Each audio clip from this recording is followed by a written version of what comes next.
Developed in 1807 by Joseph Hill Harvey, Harvey, Louisiana was originally founded as a company town. Joseph Harvey would ultimately rename the cosmopolitan city for his family's surname. Built in 1844, the home of Marie Louise Destrehan and her husband Joseph Hill Harvey will be known as the Harvey Castle. It will serve as the third courthouse of Jefferson Parish from 1874 to 1884. The Harvey Castle will be demolished in 1924 to expand the Harvey Canal when it became part of the Gulf Intercoastal Waterway. Located on the south side of the Mississippi, which is referred to as the West Bank, Harvey is within the New Orleans, Metairie, Kenner metropolitan area. Construction of the GNO Bridge will begin in November of 1954. The landmark project will be completed and open to traffic on April 15, 1958. The GNO stretches 1,575 feet, making it the longest cantilever bridge in the world at the time. Constructing the second span of the GNO will begin March of 1981. The project was slated to be completed before the World's Fair of 1984. That failed promise would go unanswered, as the new bill would not be open to traffic until September of 1988. The Louisiana legislature will officially coin the bridge as the Crescent City Connection. For as long as I can remember, there has always been an I am better than you rivalry between the East Bank and West Bank. Who started this? Who started that? Who has the best this? Who has the best that? Which side has more hitters, steppers, and gangsters? Who has the better women? Who started the most trends? Who wears the better clothes? This is somewhat of a sibling rivalry that will continue to go on for generation after generation. The one thing that they both have in common is they're both ride or die Saints fans. You may find a few drifters here and there, but for the most part, they are both rocking with the Saints. The NO, known for its 17 wards like a pot of gumbo, has a mixture of it all. Every hood has its own uniqueness. You can pretty much tell where a person is from based on slang, attitude, swag, and sometimes even skin tone. Rodney, Terrence, Alton, Christopher, Jern, all hail from the UPT. However, these names wouldn't be the only ones to make noise in the city. David Williams, aka Mr. Harvey, and Rob Williams, aka The Rob, would both hail from the West Bank. Not to be overshadowed by the East Bank, David and Rob were both about that life and getting it how they live.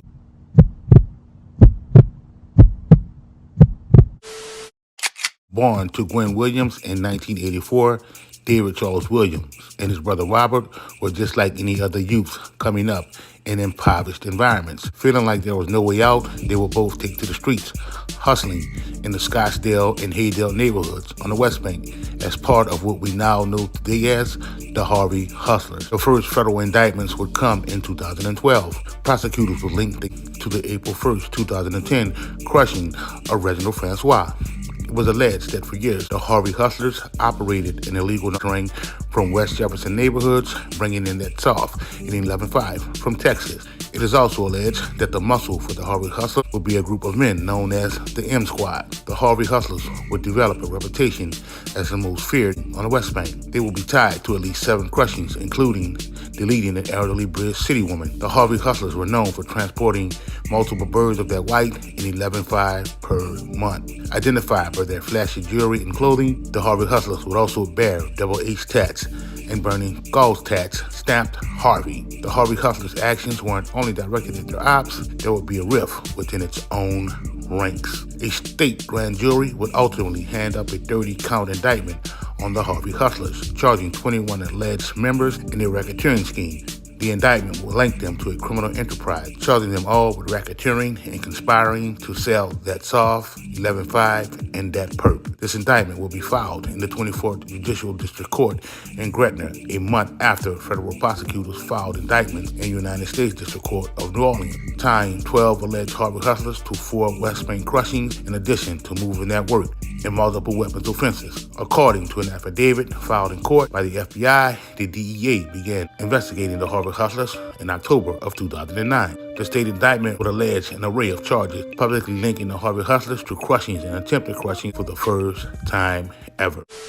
Elka Smith of Harvey will be charged with second-degree in November 17, 2013, deletion of Dante Hall. Hall was hit up numerous times in the 2600 block of Pelican Bay Boulevard in Marcello. It is alleged that Elka crushed Hall as an act of retaliation in connection with moving that work. It was also alleged that Elka brought in more than 20 birds from Texas, which he rocked up and moved in the streets. Smith was one of the 2 men scooped up by DEA agents in Texas in 2013 while transporting 7,468 grams of that white and 14 racks in separate cars. It is alleged that Robert Lil Rock Williams put a bag on Albert Bullock. Raheem Robinson would take the hit. Albert Bullock would be deleted in January of 2011. On November 13, 2013, the Fed intercept a phone call in which Rob allegedly authorized an unknown person to crush Tosh Tucson. Carrie Renard of Marcello will crush Danny Antoine for selling whammies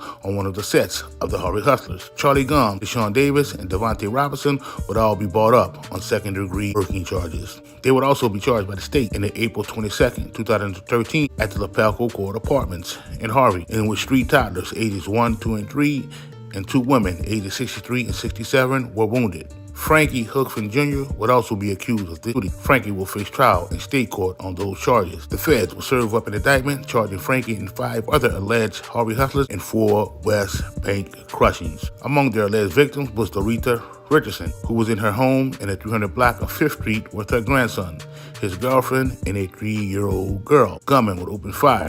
Dorita Richardson would pass February 15, 2013 on her kitchen floor.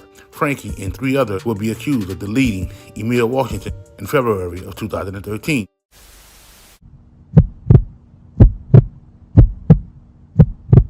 The Harvey Hustlers would also be accused of crushing Shawana Gerard and Willie Odom in August of 2012. Their bodies will be found in a car at Highway 90 and Lapalco Boulevard. It is alleged that the Harvey Hustlers were involved in it on February 18th of 2012 on the elevated West Bank Expressway in Gretna. One of them will be accused as the other, an alleged victim. Rashid Smith will be accused of being one of 3 men in a vehicle who drove up on another whip as they traveled on the elevated roadway. Rashid and his group, who will be armed with a cutter and a Glock, would allegedly open fire on the 3 occupants of the other whip as they approached the Lafayette Street exit.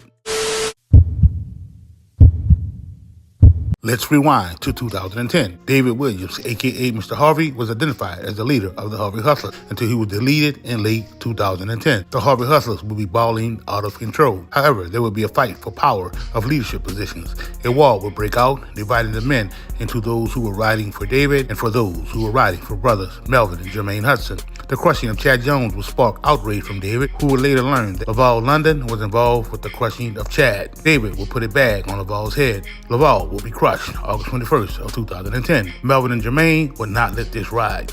David Williams, a.k.a. Mr. Harvey, would be crushed on September 17th, 2010. It is alleged that the Harvey Hustlers were separated into groups based on their loyalties. Those riding with Melvin and Jermaine will be known as the Murder Squad and YBS, Young, Black, and Successful. Those loyal to David and Rob were steadfast to the moniker Double H, a.k.a.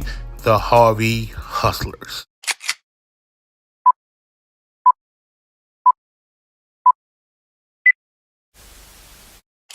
Bryant and Derek Gums, siblings who lived in Harvey, would each plead guilty to racketeering, conspiracy to distribute that soft, and conspiracy to distribute that dog food. The Gums brothers would admit to their roles in a criminal enterprise. They would be sentenced to 20 years for racketeering, 15 years for conspiracy to distribute coke, and 20 years for conspiracy to distribute that 11.5. Of the 21 defendants, 14 would either plead guilty or were convicted at trial. Robert C. Williams, 24, of Avondale, was convicted by Jefferson Parish jury on November 11th. He was sentenced to 120 years. Elka Smith, 29, of Harvey, stood trial with Robert Williams and was sentenced to 65 years. Willie Thornton, 31, of Harvey, pleaded guilty on January 13th. He was sentenced to 20 years. LaShawn Davis of Gretna pleaded guilty. He was sentenced to 20 years. Devontae D. Robertson, 21, of Gretna, pleaded guilty on December 15th. He was sentenced to 15 years. LSC Landix, 30, of Marcello, pleaded guilty guilty on January 13th. He was sentenced to 20 years. Paul Smith, 26, of Avondale, pleaded guilty September 28th. He was sentenced to 8 years in prison. Brandon J. Martin, 29, of New Orleans, pleaded guilty on January 19th. He was sentenced to 20 years. Catrell B. Gomes, 25, of Harvey, pleaded guilty on January 13th. Stephanie J. Bradley, 44, of Harvey, pleaded guilty to racketeering on October 19th. Corey H. Trent, 26, of Marcello, pleaded guilty on August 17th. He was sentenced to 8 years. Gentaz Argadian, 28, of Harahan, pleaded guilty on December 11th. He was sentenced to 10 years. Rashid Smith, 25, of Oswego, pleaded guilty on January 4th. He was sentenced to 20 years. Nathan Carter, 31, of Gretna, pleaded guilty on October 8th. He was sentenced to 20 years. Marlon Mercy, 38, of Fresno, Texas, was indicted separately in connection with the Harvey Hustlers in March of 2015. Marlon pleaded guilty on October 23rd and was sentenced to 10 years in prison.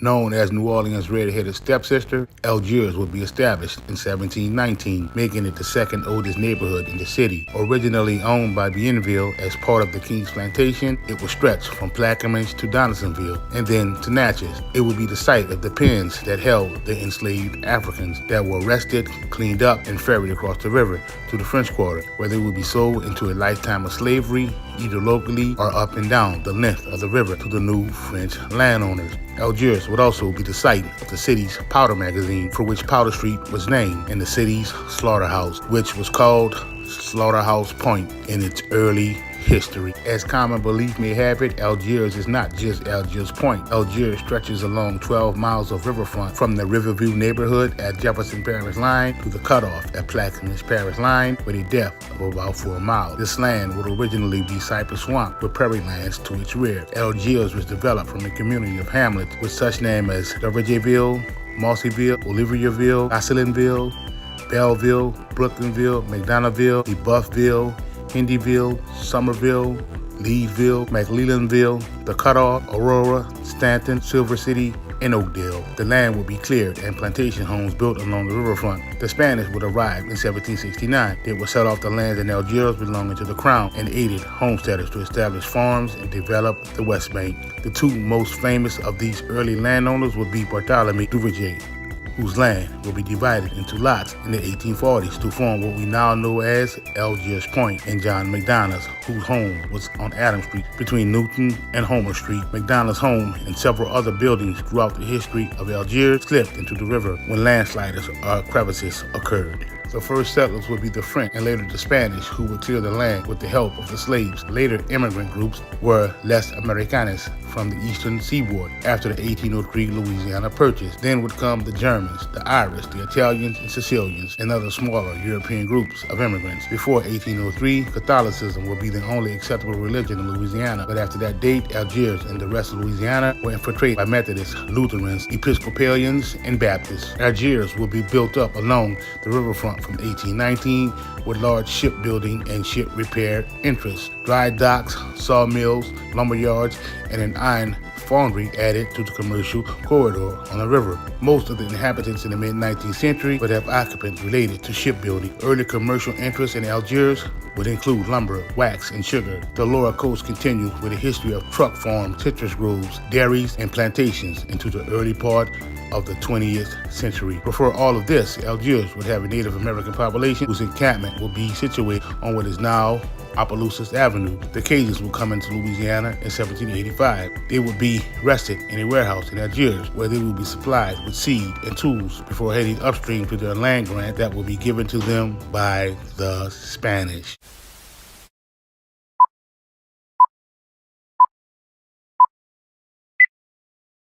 The events leading up to the investigation of D-Block will begin in the summer of 2005. The NOPD would link the crushing of two Avondale cousins to DBG. The bodies will be discovered on May 8th in Diggle Manor inside the trunk of a car. Both men had been tied and hit in the head. Detectives would have enough physical evidence to charge DBG. In July, Jamal Brooks, Hiram Brooks, and Nicholas Wick will be charged with first degree for another double crushing, which had taken place on June 27th. The smashing in June was that of a man and a woman. According to authorities, the two were smashed inside of their home in the 1600 block of Merrill Street after being hit up more than 20 times. The NOPD will confirm they were not the intended targets. March 2006, police would arrest Jerome Gray and Connell Williams in DeGaulle Manor for allegedly busting K's in a courtyard. The cutters will be traced back to the April 26th crush in the 2300 block of Merrill Street.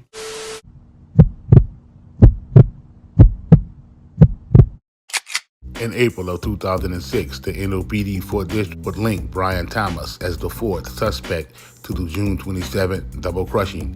In July of 2006, the NOPD would arrest 5 DBG members in the Fisher Projects. Anthony Nut Thomas, who was suspected of the April 26th incident, would have an active warrant. SWAT team would raid the complex and find the group in the courtyard. One of them was in possession of an SKS. All 5 men will be arrested. All 5 men will be booked. Thomas, who had a pending warrant, will be booked with 2 counts of illegally carrying a firearm, possession of an obliterated serial number, possession of 11.5, and resisting of an officer. Allegedly formed in their Algiers neighborhood by teenagers who lived in DeGaulle Manor in the Fisher Projects.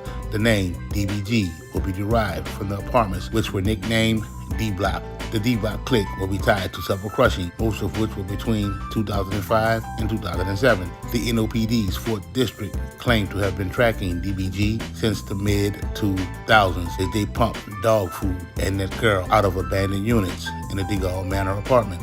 Investigators would state that D-Block had access to choppers and 40s, which they used in conflicts with rivals. The NOPD would link DBG to 9 deletions in Algiers, 5 in Jefferson Parish from 2004 to 2006. In 2011, the Federal Bureau of Investigation would list DBG as a threat.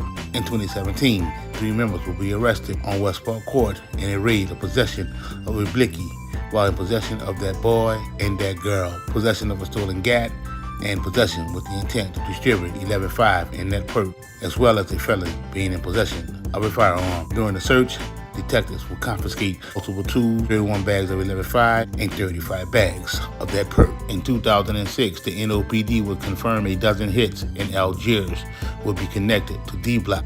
Within the past 2 years, there had been a rash of hits in the 4th District.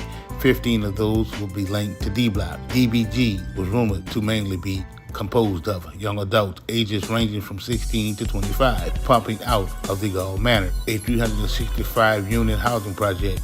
It has since then been renamed the Woodlands Apartments, located at 3300 Sandra Drive. The low-income apartments have struggled from a high crime rate since the early 90s.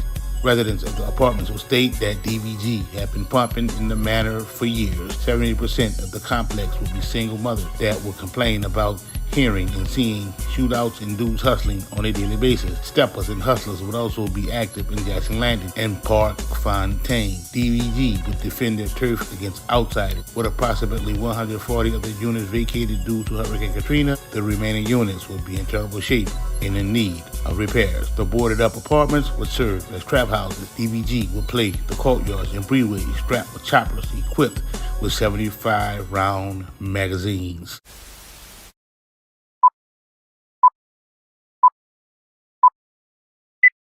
Before Katrina, the Woodlands' reputation will be that of one of the most dangerous housing complexes on the West Bank. The corner of Merrill will become one of the biggest sets in the city by the late 90s. In 2004, a man would narrowly escape with his life after his car windshield was hit up with an M16 in the driveway of his building. Months later, on December 10th, NOPD 4th District Captain will be injured after he stopped a suspect for truancy. The manager of the Woodlands will refuse to comment on D-Block and their alleged activity. DBG wouldn't be the only ones pumping in Algiers. The Whitney Boys, Fisher Food, and McClendonville Posse were all getting it in. D-Block will be listed as the most violent by the NOPD. 4th District would state that the turf wars would intensify after the deletion of Bernard Williams, aka Busy. Busy, 17 at the time, was loved and respected in the hood. Busy will be deleted in August of 2005 on Wall Boulevard and Merrill Street. He was hit up around 7 p.m. near Christopher Holmes. This will spark several retaliatory crushings up until Katrina.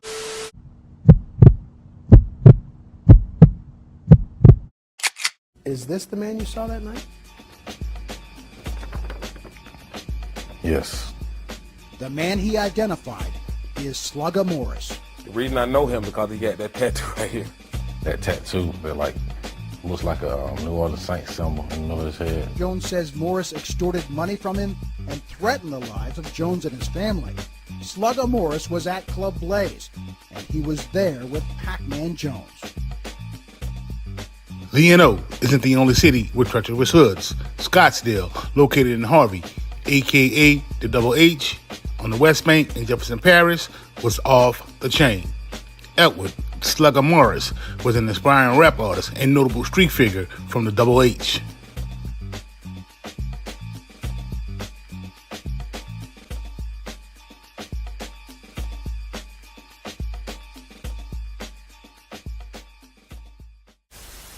Parish Sheriff's Department investigating a shooting in Harvey. Police called out to the area of Eastview and Sienna and Woodmere, where they located a man inside a vehicle suffering from at least one shot wound. He died there at that location. Parish police say they are backtracking, looking for leads in a deadly in Harvey. Police responding to a call around 4:30 yesterday near the intersection of Manhattan and 8th Street. There they say they found a man inside his car. He was pronounced dead at the scene. Authorities are asking if you know anything about this crime to call Crime Stoppers at 822-1111. Slugger was in the streets and known for pulling off acts. It would take an act of God to slow him down. August 29th, 2005, Hurricane Katrina will rock the city. Tropical Depression 12, a swirling band of wind and rain. It picks up moisture and heat, and with them, speed. As its winds reach 39 miles per hour, it becomes a tropical storm and is given a name, Katrina. We shall overcome. A hurricane descends. New Orleans is on the run. August 29, 2005, Hurricane Katrina made landfall 63 miles southeast of New Orleans. New Orleans faces one of the worst storms of the century, Hurricane Katrina. Dispersing residents to other cities throughout the states, Hurricane Katrina will be a force to be reckoned with.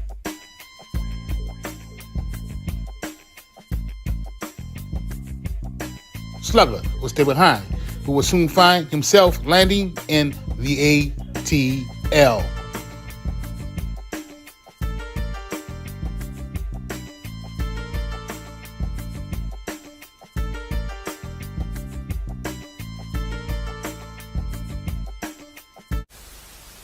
Like all hurricane evacuees that relocated to Atlanta, Slugger himself will be lining up for assistance from Red Cross. The assistance checks at the time were 3 racks. Taking advantage of this assistance, Slugger would allegedly manipulate the system and scam for multiple checks. It wouldn't be long before Slugger Morris would link up with his homies and form who we now know today as the IRC, International Robbing Crew. Jeremy Dunn was just one player in a violent called the International Robbing Crew, a gang that changed Quinn's murder case into a trail of blood and bodies all over the city of Atlanta.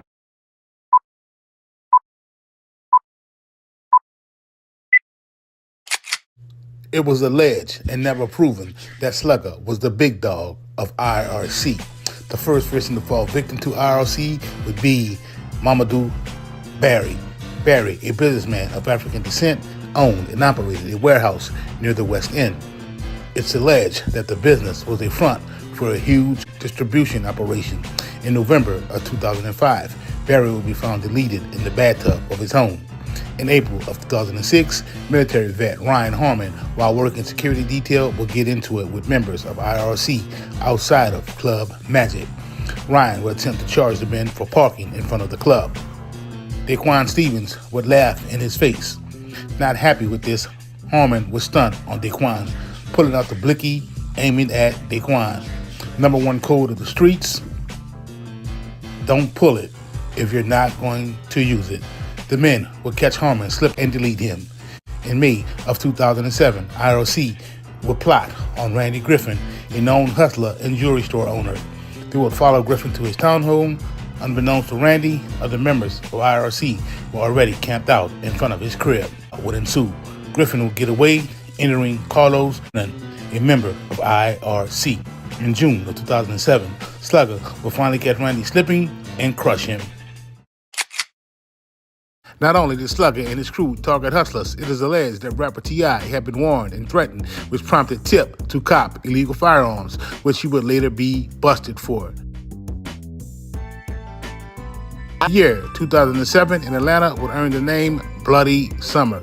It is alleged that IRC went on a spree that Atlanta police attribute to a 20% spike in ATL's homicide rate in 2007.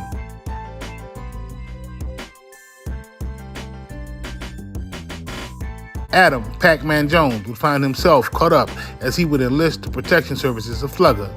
It is rumored that Slugger and Harvey Edwards would crash out at Mink's nightclub behind an altercation that Pac-Man Jones had got into. Police were called out to this venue because of that fight. Now, the security manager did tell police that the fight involved two separate groups. We know they began throwing bottles at each other inside the venue.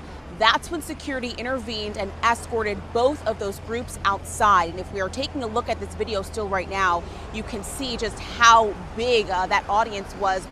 It was never proven that Slugger was at the scene of the crime.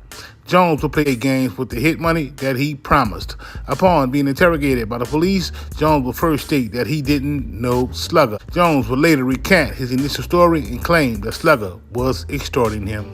In October of 2007, Carlos Drennan, 28, Morris Hargrove, 24, Prentice McNeil, 23, Ashton Mitchell, 21, Edward Morris III, 28, Marco Moses, 22, George Kerry Redding, 20, and Maurice Williams, 26, would all be arrested. Pac-Man Jones will point out Slugger in a photo lineup and agree to stand against Slugger at trial. Slugger will later be convicted of aggravated assault and criminal street gang activity. Edward Slugger Morris will stand tall in the paint and not open his mouth in regards to any of the charges brought forth against him.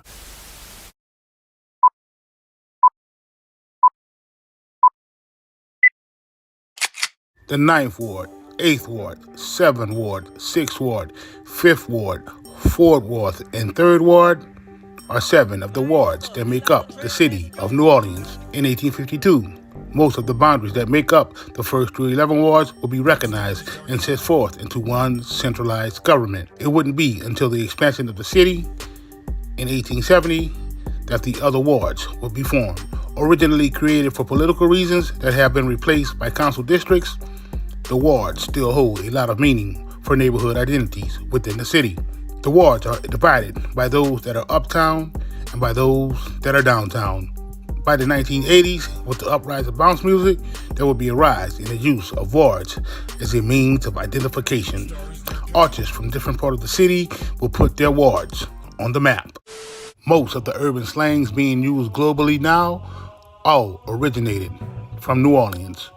Twerk, hot boy, hot girl, yeah with the yeah, get it how you live, go with the move, out my top, just to name a few. Two of the most notable music labels would hail from the NO, Cash Money and No Limit Records. Cash Money will go on to be recognized as the biggest rap label in the music industry. Second Lines, Mardi Gras Indians, and block parties, aka DJs, are all part of New Orleans culture. Not to be overshadowed by hip-hop, New Orleans is also home of jazz music, with many visitor attractions such as the French Quarters, St. Charles Avenue, and Magazine Street, making New Orleans one of the top most visited cities in the United States of America. Unlike any other city, New Orleans is in the shape of a bow and below sea level, making the city vulnerable to hurricanes and floods.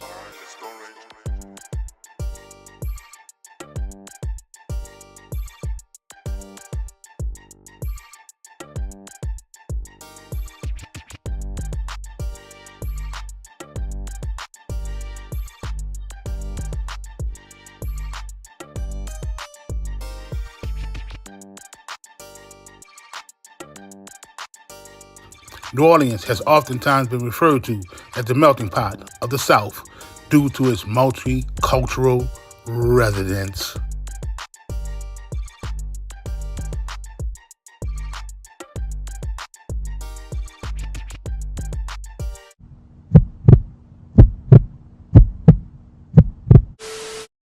Born in the Dominican Republic, Richard Reyes Pina would immigrate to the United States by way of Puerto Rico. Pina, who would have a hard Dominican accent, came up in Avondale and Oswego. It is this strong accent that would later earn him one of his nicknames, the Cuban. Fast forward to 1990, Pina is already pumping weight using his legit company, Gator Collision, as a front.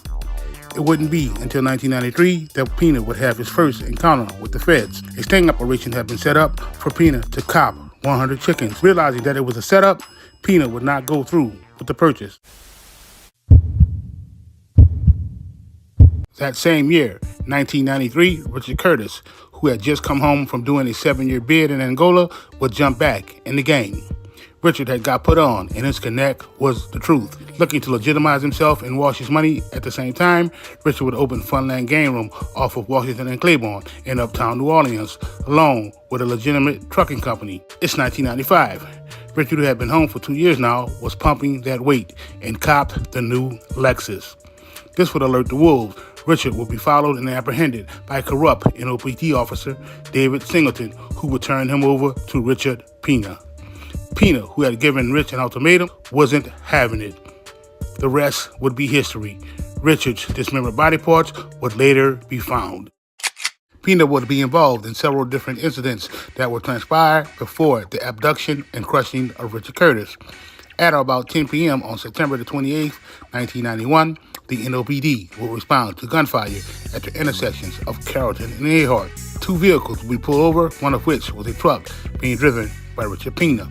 Pina, who was wearing a bulletproof vest, will be arrested. $25,000 in cash will be confiscated by the NOPD. November 11th, 1993, Pina will pay $12,000 cash for a Sea-Ray Sundancer.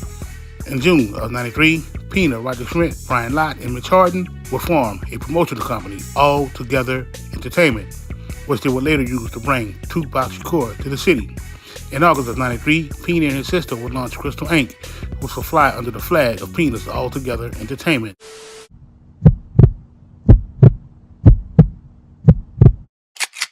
In May of 93, the Latin nightclubs Bocacho 2000 and CIMA would be opened by Pina's sister. In May of 95, $600,000 will be seized from Beverly Ann Harrison, an alleged courier for Pina. In August of 95, Pina would launch Sheska Records, named after his daughter, Francesca.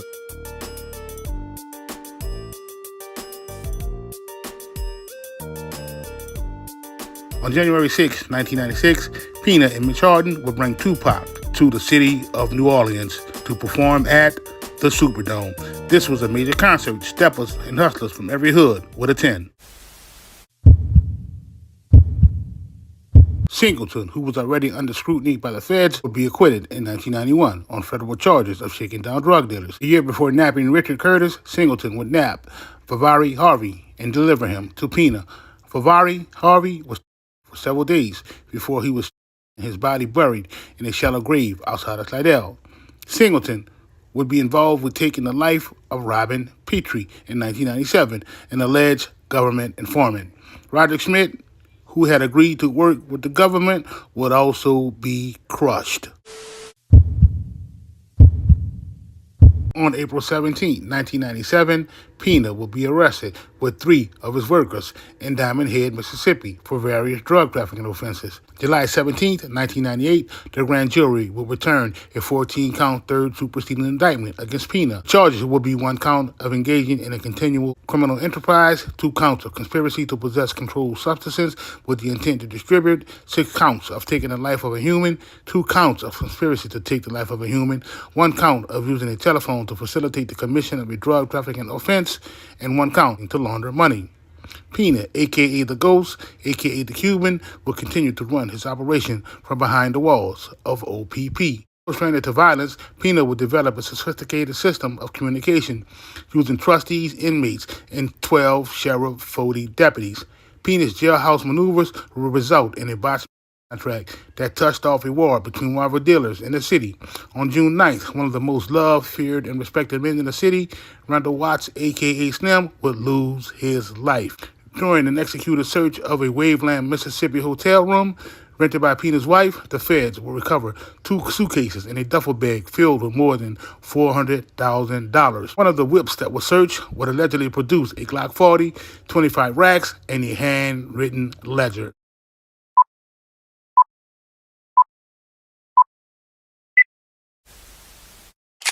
Troy Watts, a.k.a. T-Dub, will be dragged into Pina's indictment without a shred of concrete evidence. Prosecutors would use the ledger and testimony from Pina to convict T-Dub. It is alleged that T-Dub was copying 2 bricks a month and getting another 2 on consignment. July 4th, 1997, T-Dub will be picked up by the feds in the NOPD. Without a lot of hard evidence, the feds will rely heavily on the notes in the alleged handwritten ledger. It is this that they will use to be led to 6 people who allegedly bought birds from Pina. 4 of 6 people will be involved in the entertainment business and were indicted on drug conspiracy charges on March 25th. Ian Dillon, who incorporated a record label with Pina, Broderick Adams, co-owner of Big Time Tips Bar and Lounge, Sean Martin, co-owner of Treme Music Hall, and Donnell Carroll Jr.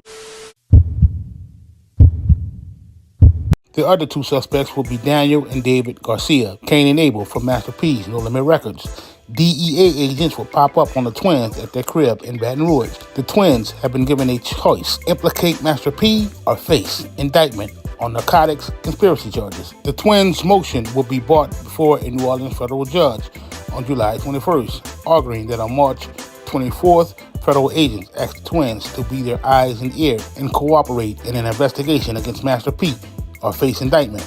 The twins refused, saying that they knew nothing of any relationship between P and Pina. Cain and Abel, who met Pina while studying at Xavier University, would later be sentenced to 3 years for misimprisonment of a felony.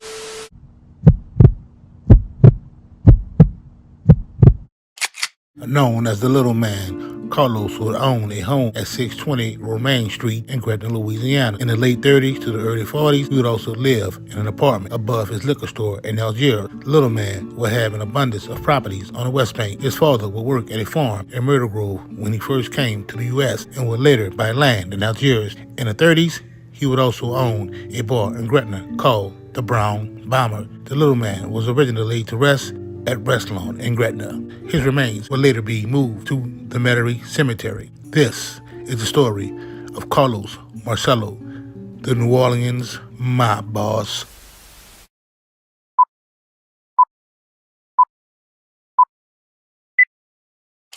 Born on February 6, 1910, to Sicilian immigrants Giuseppe and Louisa Minicore in Tunis, French Tunisia. Carlos would immigrate to the United States in 1911 with his family settling in the Cane Plantation House near Metairie in Jefferson Parish, a suburb of New Orleans. His father would adopt a different family name to avoid confusion with a supervisor on a sugar plantation where he had started work.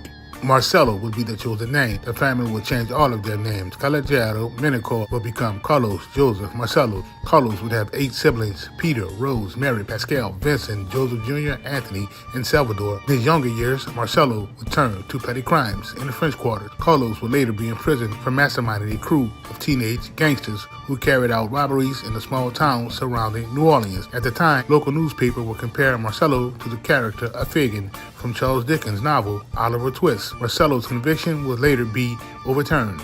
The following year, Carlos would be convicted of assault and robbery. He would be sentenced to Louisiana State Penitentiary in West Feliciana Parish. Marcello would be released after serving 5 years of the 10-year sentence. In 1938, Marcello would be arrested and charged with the sale of more than 23 pounds of that Reggie. Marcello would only serve 9 months and be ordered to pay a $400 fine. Upon his release from prison, Marcello would link up with Frank Costello, the Don of the Genovese crime family in New York City. Costello, at the time, will be involved with the transporting of illegal slot machines from New York to New Orleans. Marcello will provide the muscle and arrange for the slot machines to be placed in local businesses.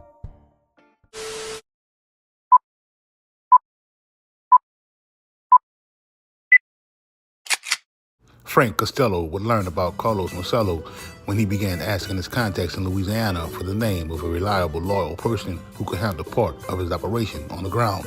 The fact that Marcello was behind bars would be only a minor inconvenience. Peter Hand, a two-term state legislator who would be eager to help Costello, will put a word in with the governor, allegedly springing Marcello. Carlos would use a jukebox and pinball distribution company that his brother Joe owned. That business would be Jefferson Music Company. Marcello would roll out a few hundred of Costello's machines into the bars and juke joints in the French Quarter and in the outskirts of town, including Costello's own bar, the Brown Bomber. At the end of 1947, Marcello had taken control of Louisiana's illegal gambling network, joining forces with the crime family associate Meyer Lansky. The two would be tasked with skimming money from some of the most important casinos in the New Orleans area.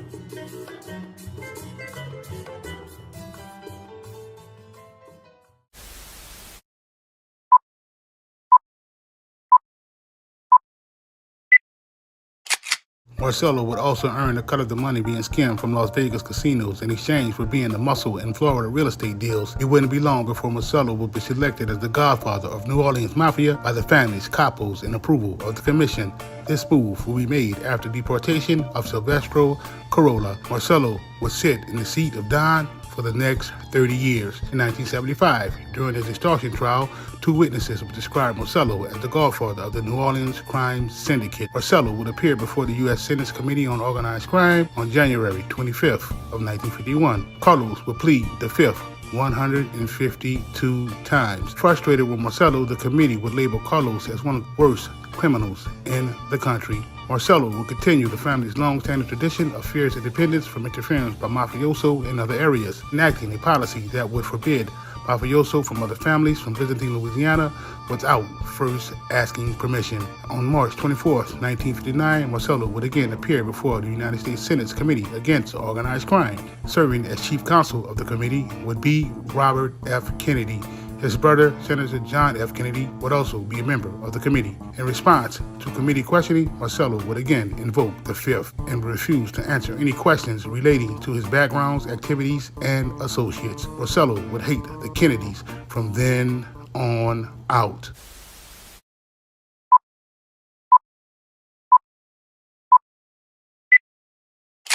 Carlos Marcello may have hustled his way to the attention of the big bosses by outsmarting the old men who had been once in control of the gritty, grimy streets of the French Quarter in the port of New Orleans. Maybe it was pure luck. Charles and Antonio Matrenga had established the New Orleans crime family in 1870. Despite widespread and local national heat, the Matrenga crime family would control lucrative rackets for decades, including operations on the New Orleans docks, hoes, trafficking, gambling, and bootlegging. Charles would resign the family leadership in 1922. His replacement would be Silver Dollar Corolla. Corolla, who had legal products including busts for narcotics and crushing of federal agents in the 1930s, would eventually be deported in 1947. The rest would be history. The old wives' tale about Marcello feeding his enemies to the gators will come from the fishing and duck hunting trips Carlos would take with people visiting from out of town, aka New York City slickers, who were already primed to be scared to death by the eerie ambience of the Louisiana swamps. New Orleans was the Big Easy, the city that care forgot. Although the U.S. government would beg to differ, Carlos Marcello was definitely from New Orleans. The New Orleans crime family would frequently meet at Mosca's Italian restaurant in Avondale, a building which Marcello owned. On April 4, 1961, the U.S. Justice Department, under the direction of Attorney General Robert F. Kennedy, would apprehend Marcello's as he made what he assumed was a routine visit to the immigration authorities in New Orleans. Carlos would be deported to Guatemala. 2 months later, Marcello would be back in New Orleans. The man that will fight Marcello's immigration case will be attorney Jack Wasserman. In its 1978 investigation of the deletion of John F. Kennedy, the House Selection Committee on Assassinations will say that it recognized Jack Ruby's slaying of Lee Harvey Oswald as a primary reason to suspect organized crime as possibly having involvement in the deletion. In its investigation, the HSCA will note that the presence of credible associations related to both Lee Harvey Oswald and Jack Ruby to figures having a relationship with Marcello's organization. The report will state the committee found that Marcello had the motive, means, and opportunity to have President John F. Kennedy deleted, though it was unable to establish direct evidence of Marcello's involvement. Marcello and his pals would have reason to be angry with Kennedy, whom the mob would help get elected, but would unleash his brother, Attorney General Robert Kennedy, in a crusade against organized crime. It was alleged that Oswald and Ruby had strong ties to Marcello. Frank Regano would say that he relayed a message in 1963 from Teamsters Union leader Jimmy Hoffa to Marcello and Santo Trafficante, the Mafia boss of Florida, urging the two Mafia bosses to crush Kennedy. Regano would later claim that 4 days before Trafficante was passed, he would describe to Regano how he and Marcello organized the crushing of President Kennedy. It was alleged that Marcello arranged for two hitmen to carry out the job after entering the United States from Canada and Europe, while setting up Oswald as the fall guy and ordering the subsequent crushing of various conspirators and witnesses who risked turning informants, including Johnny Waselli and Sam Giancana. Let's rewind. Shortly after Kennedy would be sworn in as president in 1961, Marcello will be deported as an undesirable alien to Guatemala. Marcello will make his way back to the United States. His lawyer will prevent another deportation. In November of 1963, Marcello will be tried for conspiracy to defraud the United States government by obtaining a false Guatemalan birth certificate and conspiracy to obstruct the United States government in the exercise of its right to deport him. Marcello will later be acquitted that same month on both charges. In October of 1964, Marcello will be charged with conspiring to obstruct justice, jury tampering, and seeking the deletion of Carl Knoll, a government witness. Marcello's attorney will state that if the juror had been bribed, there was no evidence to connect the bribe to Carlos. Knoll will refuse to testify against Marcello in the case. Marcello will be acquitted of both charges. In September of 1966, 13 members of New York, Louisiana, and Florida crime families will be arrested for consorting with known criminals at the La Stella restaurant in Queens, New York. Those charges will later be dropped. Returning to New Orleans a few days later, Marcello will be arrested for assaulting an FBI agent. Marcello's first trial will result in a hung jury. Carlos will be retried and convicted. Carlos would serve 6 months of the 2-year sentence. In 1981, Marcello, R.D.W. Young, and 2 other men will be indicted in U.S. District Court of the Eastern District of Louisiana in New Orleans with conspiracy, racketeering, mail, and wire fraud in a scheme to bribe state officials to give the 5-man multi-million-dollar insurance contracts. The charges will be the result of a Federal Bureau of Investigation probe known as BriLab. Isaac Irvin Davison was a mover and a shaker in Washington, D.C., as well as a close friend of Marcello. Carlos would give him the nickname Uncle Snookums. Isaac would make contact with the con man Joseph Hauser of Los Angeles, a convicted felon who was operating as an insurance broker. Davison would introduce Hauser to Carlos in June of 1976. Hauser, looking to capitalize, would be anxious to expand his business interests into Louisiana. Carlos would make phone calls, resulting in Hauser getting access to all the insurance business from the building trade union. Hauser would also gain lucrative contracts with the Teamsters and Longshoremen's Union for a fee of $250,000. Hauser would leverage this business through an insurance company he purchased in New Orleans, using Carlos as the go-between. The jig was up by the end of 1978. Hauser would himself be in deep trouble. The SEC would place his company under receivership regarding irregularities in the way the business was set up. In addition, Hauser and Davison would be indicted on federal racketeering charges in February of 1979. Hauser will plead guilty, agreeing to work with the government to pop Marcello. The sting operation against Marcello will begin April 2nd of 1979. In 1979, Carlos, for the first time ever, will be caught on the wire, admitting that he was a part of the Mafia. The FBI would launch 2 operations against Marcello, both of which succeeded and resulted in lengthy prison sentences, effectively taking down his criminal enterprise. Hauser, aided by 2 undercover FBI agents, will set themselves up as representatives of a fictitious West Coast insurance company. Hauser and the FBI agents will wear wires, and Marcello's office at the Town and Country Motel complex would be bugged. The operation had been underway about 6 months when Hauser, in one of his many conversations with Carlos, would pick Marcello up on the wire, saying, "I'm doing this for the friends of mine in California. They are Mafia like me, you know, personal friends." The men Marcello will be referring to were the leaders of the Los Angeles Mafia: boss Dominic Brooklier and his underboss Sam Sigurtiano, a capo called Mike Rizzitello, and 3 top soldiers in the West Coast arm of the mob. They had all been indicted on federal racketeering charges in February of 1979, largely on the evidence of former capo Jimmy the Weasel Fratiano, who would become an informant, fearing Brooklier had put a hit out on him. The undercover FBI agents, along with Hauser, would convince Marcello that they could set up the judge in the forthcoming trial of the 6 men, provided Carlos could provide a suitable favor in return. On November 1st, the FBI would bug Carlos's office, recording him confirming with Hauser that he would guarantee the $125,000 that had been agreed upon to bribe Judge Ferguson. On June 17, 1980, Carlos Marcello, along with 3 other men, will be indicted by a federal grand jury for 12 counts of racketeering in the Bride Lab case. On August 5, 1981, Carlos will be indicted by a Los Angeles federal grand jury for conspiring to bribe a United States district judge. Carlos would not be concerned about his trial in New Orleans. He had always beaten the feds in New Orleans. Carlos would arrogantly say to a news reporter, "They're not gonna get me, man. No way, man. These are my people here." But Los Angeles was a different story. That was the one to fear. As it turned out, they would both shaft him. U.S. District Judge Maury Sear would allow the admission of secretly recorded conversations that he claimed demonstrated corruption at the highest level of state and government. Marcello would be convicted. In 1989, Marcello would suffer a series of strokes. In July, in a surprise move, the 5th U.S. District Court of Appeals would throw out Marcello's Bride Lab conviction. One judge would deny this reversal. His decision would be overruled. In October, after having served 6 years and 6 months on his sentence, Marcello would be released. Carlos Marcello would pass March 2nd, 1993. This was the story of Carlos Little Man Marcello.